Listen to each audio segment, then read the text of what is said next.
நல்ல கிறிஸ்பியான mutton Cola உருண்டை. சாப்பிட ஆசை தான், பட் செய்ய யோசிப்போம்.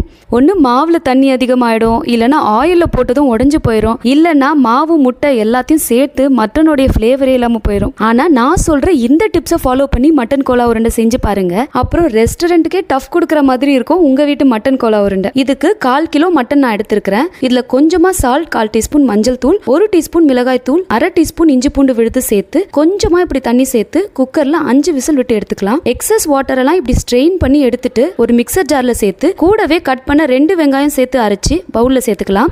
இதுக்கு ஸ்பெஷலா ஒரு மசாலா அரைக்க மிக்சர் ஜார்ல 2 இன்ச் பட்டை, 4 கிராம்பு, 1 டீஸ்பூன் சோம்பு, 1 டீஸ்பூன் மிளகு, 2 பச்சை மிளகா, 1 துண்டு இஞ்சி, 6 பல் பூண்டு, கொஞ்சமா கொத்தமல்லியும் சேர்த்து அரைச்சி இதையும் பவுல்ல சேர்த்துக்கலாம். இதோட 2 டேபிள் ஸ்பூன் பொட்டுக்கடலை மாவு மட்டும் சேர்த்து உருண்டை பிடிச்சாலே போதும். எக்கு, கார்ன்ஃபிளவர், மைதான்னு எதுவுமே சேர்க்க வேண்டாம். நம்ம ஆனியன், பச்சை மிளகாய், கொத்தமல்லி எல்லாத்தையுமே கோர்ஸா அரைச்சி